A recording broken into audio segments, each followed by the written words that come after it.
మాత్రే నమః వారాహీదేవి నమః. అందరికీ నమస్కారం అండి. అందరూ ఎలా ఉన్నారు? నేనైతే చాలా బాగున్నాను. మీ అందరూ కూడా బాగుండాలని మనస్ఫూర్తిగా కోరుకుంటున్నాను. రేపు ఎంతో విశేషమైనటువంటి బుధవారం ప్లస్ కామిక ఏకాదశి. చాలా విశేషవంతమైనదండి ఏకాదశి అనేది మనకి. అలాగే ఈ రోజున పూజలు కానీ ఉపవాసాలు కానీ ఏమీ చేయలేము, మాకు అర్జెంటుగా జాబ్ పర్పస్ వాళ్ళు కానీ వేరే ఏదైనా వెళ్ళే వాళ్ళు కానీ మేమైతే పూజ చేయలేకపోతున్నాము, కానీ ఆ మహావిష్ణువుని ఎలా ప్రసన్నం చేసుకోవాలి, మా యొక్క కష్టాలు అనేవి మా కోరికలు అనేవి స్వామివారికి ఎలా చెప్పుకోవాలి అనుకున్న వారైతే కనుక ఇప్పుడు చెప్పబోయే మంత్రాన్ని 108 సార్లు చెప్పండి.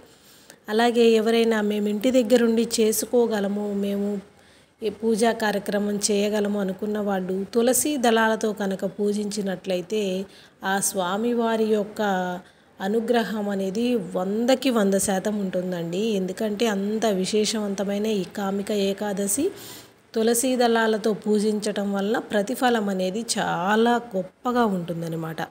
దానికోసమైతే కనుక మంత్రాన్ని చెప్పబోతున్నాను. మీరు ఆఫీస్కి వెళ్ళినా, స్కూల్కి వెళ్ళే వాళ్ళైనా, టీచర్స్ ఏదైనా జాబ్ పర్పస్ వాళ్ళైనా సరే, ఎక్కడున్నా సరే ఇప్పుడు చెప్పబోయే మంత్రాన్ని 108 సార్లు కనుక జపించారు అంటే మీ కోరిక అనేది ఖచ్చితంగా నెరవేరుతుంది.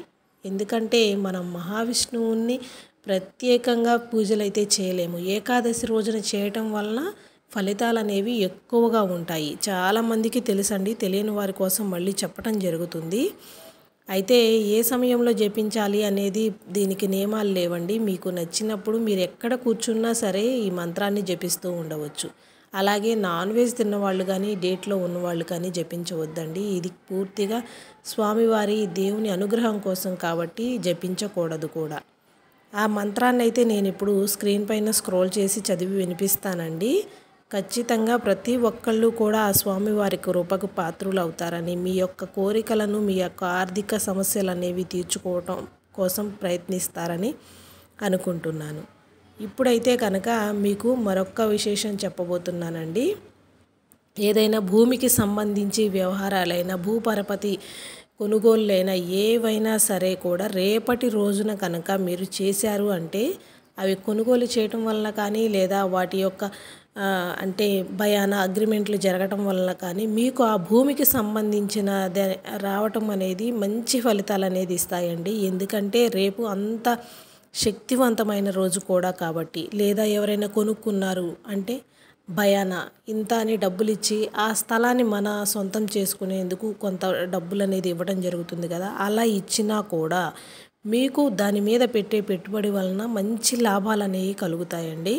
కాబట్టి ఎవరైనా చేయాలి అనుకున్న వాళ్ళైతే రేపు ప్రయత్నించండి. మంచి విశేషమైన ఫలితాలు అనేవి ఉంటాయి కూడాను. ఇప్పుడైతే నేను స్క్రీన్ పైన ఆ మంత్రాన్ని ఇస్తున్నానండి. ఓం జయ జగదీష్ హరే, ఓం జయ జగదీష్ హరే, ఓం జయ జగదీష్ హరే. విన్నారు కదండి, చాలా సింపుల్గా ఉంటుంది. ఆ స్వామివారి యొక్క నామాన్ని ఖచ్చితంగా పఠిస్తూ ప్రతి ఒక్కళ్ళకి కూడా మంచి జరగాలని మనస్ఫూర్తిగా కోరుకుంటున్నానండి. మన ఛానల్ని ఇంకా ఎవరైనా సబ్స్క్రైబ్ చేసుకోకపోతే సబ్స్క్రైబ్ చేసుకోండి.